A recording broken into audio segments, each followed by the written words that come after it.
Em nome do Pai, e do Filho, e do Espírito Santo.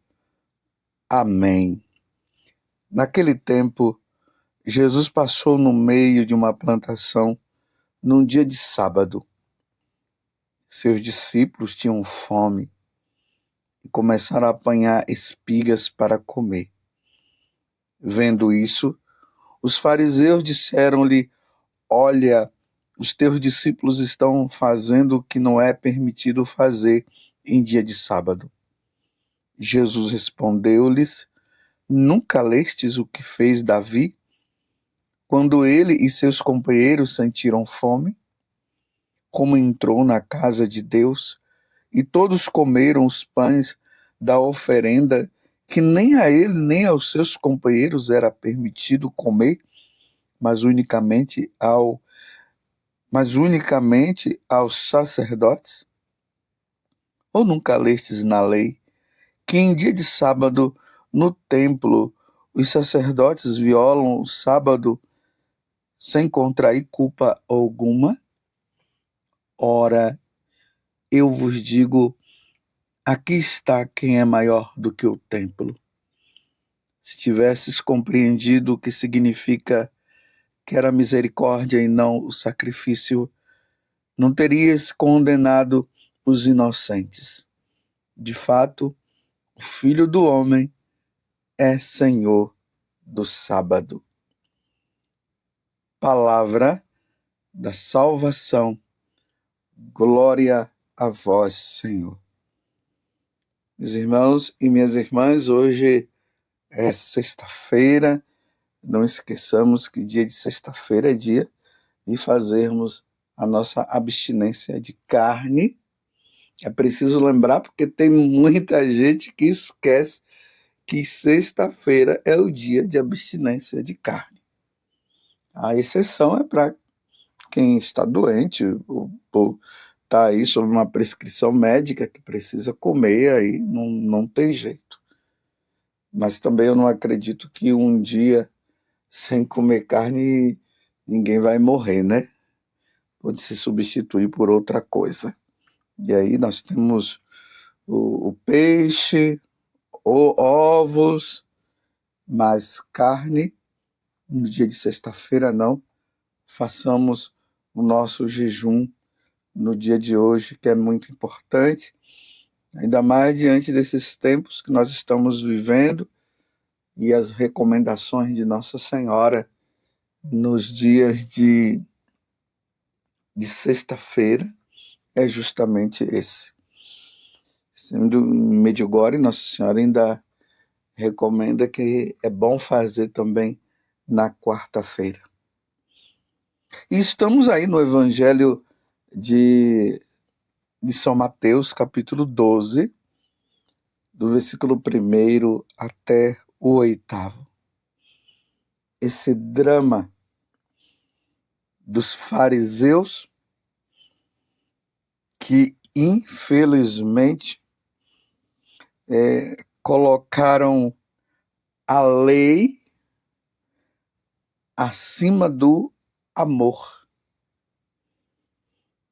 Realmente, no Antigo Testamento, nós vemos Deus que cria todo o universo, cria o céu, cria a terra, nos cria também. E ali no último dia, no sábado, ele descansou, mostrando que o sábado, ali, mas entendamos, né, no Antigo Testamento, que o sábado seria o dia dedicado totalmente a ele. Era um dia de descanso, as pessoas deveriam deixar os seus trabalhos, as suas atividades, para nesse dia se dedicar inteiramente a ele. Uma vida de oração. Ali quem estava em Jerusalém era o dia para se oferecer os sacrifícios dos animais. Quem morava lá nas cidades em volta, ou nas cidades longe, e não podiam ir lá no templo, então iam para a sinagoga, e ali eles eram catequizados, aprendiam as coisas, a vida totalmente voltada para Deus. E isso é bom. Nós devemos ter a nossa vida voltada para Deus. Tanto que é necessário, meus irmãos, que nós possamos proporcionar na nossa vida diária o nosso momento de estar com Deus. Reservar ali a hora para fazer as nossas orações. É necessário, isso faz bem para a nossa alma. Mas no Antigo Testamento, o dia principal era o sábado, mas para nós católicos, ali nós vemos os apóstolos, que no começo eles até iam também no sábado, mas no decorrer do tempo eles foram vendo, aí por inspiração de Deus, foram vendo que o dia seria, para nós, seria o domingo, porque uma vez que Jesus ressuscitou no domingo, então ali os cristãos se reuniam no domingo para celebrar o sacrifício de nosso Senhor Jesus Cristo, ouvindo a sua palavra e participando do sacrifício de nosso Senhor Jesus Cristo. E vemos os relatos de tantos padres da igreja, bem no início, que já falava isso. E ali nos Atos dos Apóstolos, nós vemos esse fato, que ali no dia do Senhor, no domingo, eles se reuniam para a fração do pão, para a participação do sacrifício da Santa Missa. E é necessário, meus irmãos, é necessário isso. Mas o dilema, o problema dos fariseus aqui é que eles não compreenderam que, no caso deles, no sábado, para nós no domingo, para nós católicos, é no domingo, será sempre no domingo. Eles não compreenderam que esse dia é um dia também propício, além de ser um dia para rezarmos mais, é o dia de irmos e participarmos da Santa Missa. Tanto que o terceiro mandamento fala justamente sobre isso, guardar os domingos e festa. Eles esqueceram que neste dia também é o dia de praticarmos a caridade, de fazermos o bem ao outro. Eles colocaram na cabeça deles que não podia fazer outra coisa. Aí quando eles viram ali os discípulos de Jesus, que estavam com muita fome, apanhando espigas para comer, vendo isso, os fariseus disseram: olha, os teus discípulos estão fazendo o que não é permitido fazer em dia de sábado. Quem disse que não podia fazer aquilo? Interpretaram a lei de forma errada. Mas eles estavam ali diante daquele que promulgou a lei. Estavam diante de Jesus. Aí Jesus relembra para eles alguns fatos aqui do Antigo Testamento, acontecido com Davi.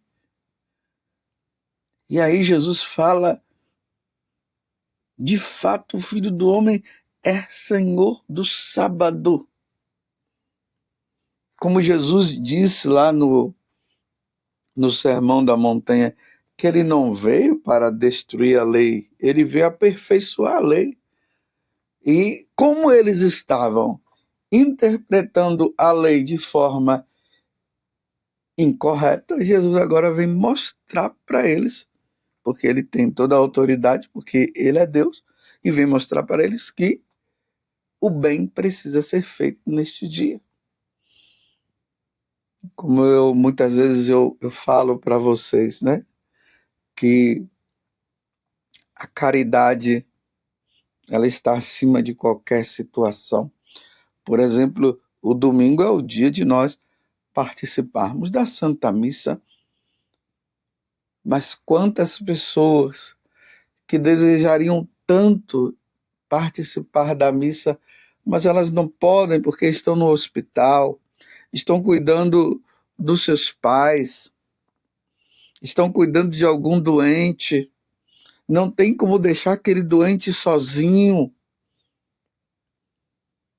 E aí eles fazem esse sacrifício.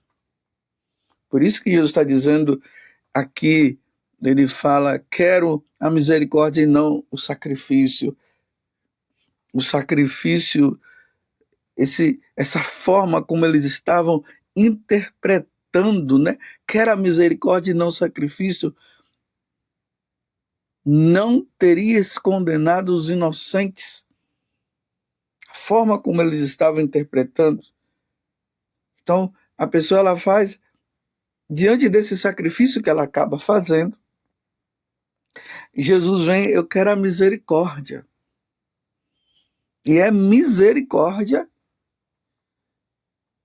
não ser imputado como pecado a pessoa que faltou à missa porque ela teve e está tendo de cuidar de alguém.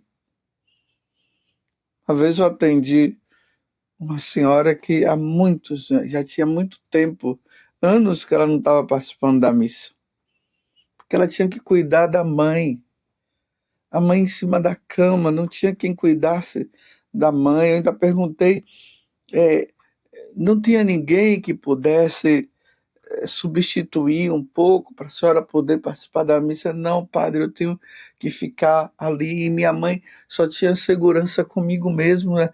Com outra pessoa ela já ficava meio assim. E ela não estava participando da missa por causa disso. Ela vem pedir perdão a Deus por não ter ido à missa, porque no dia do Senhor ela teria que estar lá, mas ela estava cuidando da mãe. Eu disse, não, minha senhora, a senhora não pecou, fique em paz. A senhora estava fazendo um bem tão grande. A missa da senhora era justamente ali, cuidar do crucificado, do Jesus que estava padecendo em cima da cama, na pessoa da sua mãe. Estive doente e me fostes me visitar. Ela se sentiu aliviada, porque agora ela estava compreendendo, mas a mãe dela já havia falecido e agora ela podia participar da missa, mas ela estava pedindo perdão por não ter participado da missa, porque estava cuidando da mãe dela. Você está entendendo o que é que Jesus está dizendo para esses fariseus? Então quer dizer que numa situação dessa você está dizendo que foi infligida a lei só porque ela, no caso, tinha que cuidar da mãe dela? Existe outro momento que Jesus fala para eles o seguinte, e quando o boi de vocês caem lá no buraco, vocês estão dizendo que não se pode fazer nenhum esforço, nenhum trabalho, porque é o sábado, mas na hora que o boi de vocês cai no buraco, vocês vão lá e tiram, né? E aí, para vocês, não houve, vocês não infligiram a lei. Vamos nos apoiar, meus irmãos, na misericórdia de Deus. Nos apoiemos na misericórdia de Deus. Participemos, sim, da Santa Missa. Vamos no domingo à missa. A missa está em primeiro lugar na nossa vida. Realmente isso é importante para nós. Jesus não estava dizendo para eles que o sábado não era importante. Jesus só estava dizendo para eles que a caridade ela precisa ser feita no dia do Senhor, que é um dia propício para isso, um dia para nós rezarmos e estarmos com o Senhor. Mas o bem, a caridade, ela é necessária, ela precisa ser feita, ela precisa ser praticada também neste dia. Se você não foi por causa dessas situações, fique em paz. Fique em paz. Não vamos fazer como tem pessoas por aí que, infelizmente, acabam vivendo a vida espiritual desta forma, dizendo: eu não vou agora ajudar aquela pessoa porque eu tenho que rezar, eu não vou ajudar aquela pessoa, e não é bem assim. As coisas não são feitas desta forma. Imagina uma mãe que às vezes fica aí com problema de consciência porque ela tem que dar de mamar para as crianças, ela tem que cuidar dos meninos, e com criança não tem horário, não. Não adianta a mãe dizer assim: todos os dias eu vou rezar o meu terço naquele horário, todos os dias eu vou fazer minha adoração naquele horário. Não tem como. As crianças são imprevisíveis e as crianças estão ali. Então você que é mãe e você não pôde rezar o texto, não pôde fazer sua adoração, porque você tinha que dar de mamar, tinha que cuidar do seu filho, então não fique com problema de consciência, vai cuidar do seu filho. Ali vai ser a sua adoração, ali vai ser a sua oração. Porque é o tempo de educar, é o tempo de ajudar. Mas na medida do possível também leva o seu filho ali na capela, na igreja, vai ali rezar com ele, fica aquele instantinho, olha para Jesus, mostra para o menino, mostra para a criança, Jesus ali no sacrário, vai para a missa, mas vai fazendo o possível para fazer com que a criança, aos poucos, ela possa ir se aquietando, mas não fica com problema de consciência: eu não participei da missa direito, porque eu estava cuidando do meu filho. Não, você participou da missa cuidando do seu filho. Está entendendo? Mas Deus é Deus. Mas não vamos colocar essas práticas religiosas acima da caridade que precisa ser feita. Aí sim dá para nós entendermos um pouco, fazer da nossa vida uma vida de oração nesse sentido, mas não é igual a certas pessoas que não conseguem parar diante de Deus e ficam dizendo: a minha vida já é uma oração. Mentira, você é um preguiçoso. Você está se enganando. Você fica nesse ativismo constante, fazendo tantas coisas, e não consegue ter tempo de fazer uma adoração, não consegue ter tempo de rezar ali e meditar o texto, e meditar a palavra de Deus, rezar o texto e meditando, aí fica dizendo que a minha vida é uma oração. Não, não é bem por aí, não. Espero que você tenha entendido bem o que eu acabei de dizer. Porque os fariseus não entenderam. Imagina a pessoa ficar sem fazer o almoço para os seus filhos, aqui no caso as mães, mais uma vez, porque ela tem que rezar o rosário, ela tem que rezar o texto, então deixa a criança lá com fome. Não tem cabimento, né? Vamos entrar ali na misericórdia, como Jesus está dizendo, né? Esse tipo de sacrifício de não fazer a comida para a criança, ou dar de mamar para a criança, porque vai rezar, esse tipo de sacrifício não é aceito por Deus. Então vai fazer a comida, vai dar de mamar, vai fazer tudo. Depois você vai procurar um momento onde você possa fazer tudo isso. E se chegar ao fim do dia e você não conseguiu, ali, antes de dormir, reza um Pai Nosso, uma Ave Maria, um Glória ao Pai, oferece e entrega todo o dia ali a Deus, e no outro dia recomeça tudo de novo. Que Deus nos fortaleça na nossa caminhada, façamos do domingo, sim, o dia do Senhor, façamos de tudo para adorar, faça de tudo, né? Para adorar, para ir à missa, mas se tiver alguma situação que te impossibilita, porque você precisa fazer o bem, então vá fazer o bem. Louvado seja nosso Senhor Jesus Cristo, para sempre seja louvado, e a sua Mãe Maria Santíssima, e desça sobre você a bênção do Deus Todo-Poderoso, Pai, Filho e Espírito Santo. Amém.